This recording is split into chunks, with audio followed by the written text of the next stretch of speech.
CMAM Global Leaders est un fonds thématique de conviction qui a pour but d'offrir aux investisseurs une sélection de sociétés de premier plan. Ce fonds, labellisé ISR, vise à investir dans des entreprises du monde entier qui démontrent un potentiel de croissance régulier. Le fonds Global Leaders est le fruit d'une analyse minutieuse menée par une équipe d'experts financiers de Crédit Mutuel Asset Management. Ces experts sélectionnent des entreprises à travers le monde qui ont su attacher à leur nom un modèle économique de performance.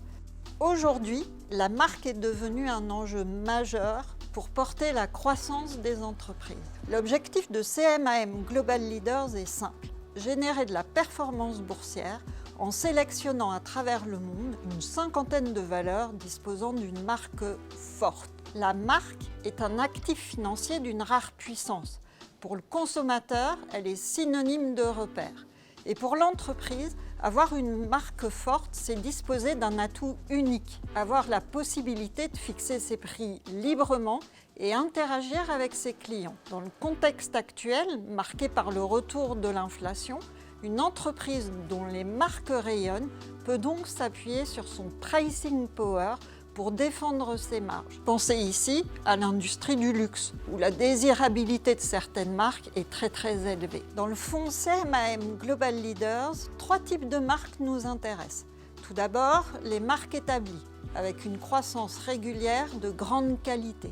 L'Oréal, Microsoft sont de bons exemples. Ce sont des entreprises qui engagent leur bilan pour réaliser des opérations de croissance externe. Ensuite, les marques authentiques, comme Ferrari, ou encore des marques influentes qui profitent des nouveaux usages de consommation.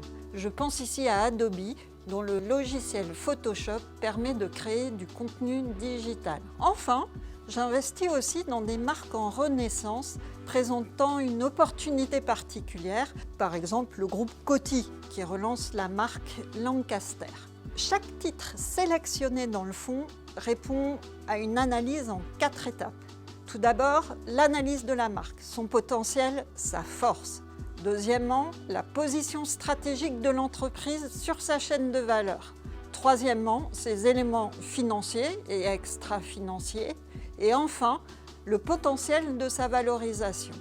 Bien entendu, nous rencontrons les équipes dirigeantes des sociétés et échangeons avec elles. Le fonds approche bientôt de ses 10 ans et a obtenu le label ISR afin de garantir que sa sélection de valeurs est en phase avec les nouveaux enjeux sociaux, environnementaux de notre époque. À long terme, je suis convaincue que seules les entreprises qui adoptent une politique ESG volontariste, intégrée à leur gouvernance, seront en mesure de protéger leur marque.